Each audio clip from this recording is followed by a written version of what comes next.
Hey everybody, how you doing? Okay, I gotta talk really fast because I just found out it's 15 seconds and not 20.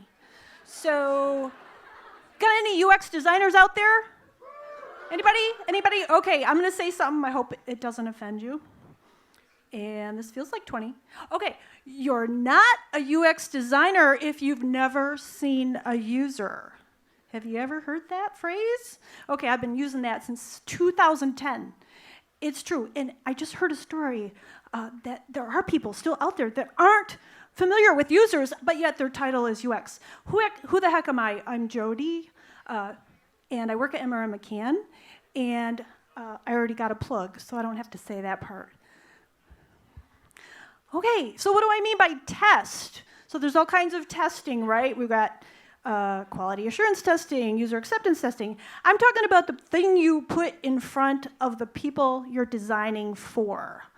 And hopefully you're all doing that. I'm also talking about Qual research tonight rather than Quant. So quantitative research is what people are doing. Typically, something like analytics would tell you that. Qualitative is why people are doing it. And as a researcher, you're digging into the whys. And by test anything, I mean you really can test anything, and I'm going to challenge you later.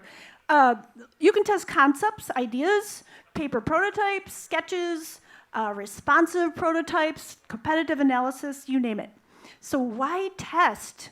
Well, the bottom line is because we don't know what we don't know, right?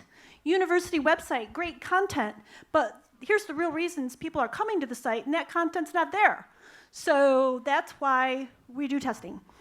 But we have no time, no money. Common excuse, right? Everybody says it. Bullshit. I hit the bullshit button right now. Okay? You have time. I'm going to prove it to you right now. You need to be resourceful, obviously. You may find yourself hitting the streets.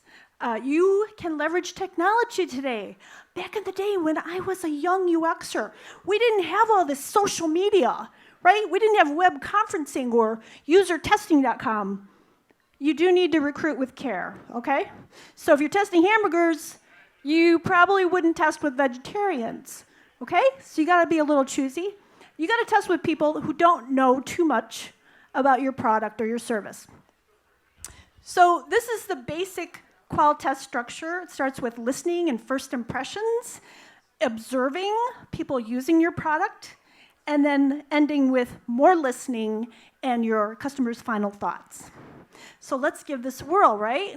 What are your first impressions of this hamburger, okay? First impressions are really important.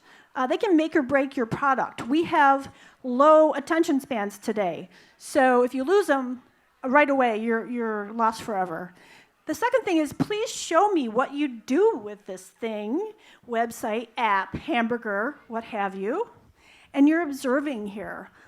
And then thirdly, what did you think of that experience? A really nice, easy question, right? Open-ended, reveals all kinds of insights, likes, dislikes, the last time they got sick on a hamburger. You just never know what you're gonna get. Sometimes you get people that will give you short answers, then you wanna do more probing. Why? What makes you feel that way? You're like an archaeologist or a therapist. Really? Tell me more about that. Okay? You want to avoid leading questions. Have you ever been in a restaurant where they come up to you, your mouth is full, and they're like, doesn't your food taste great today? Well, that is a leading question, folks, and they want you to, just nod and agree. The fourth and final question in a really quick test is what is one thing that would make this experience better for you? So if all your hamburger eaters say, I really would like a pickle, you know that the next time you design your meal, that's what you should include. So designing easy is not easy. I don't mean to disillusion anyone. I think a lot of us know from experience, sometimes we have to go round and round. And that is where iterative testing becomes really valuable. We know that by doing these short tests and finding people quickly and iterating again and again, we can make our products better, and eventually, they're going to be loved by our customers. So I challenge you right now, turn to someone near you, or wait till after the talks. Turn to someone near you and do this. grab a bottle of ketchup. What are your first impressions? Number 2, please show me what you do with this. Number 3, what did you think of that experience? And number 4, how would you improve it? Thank you very much.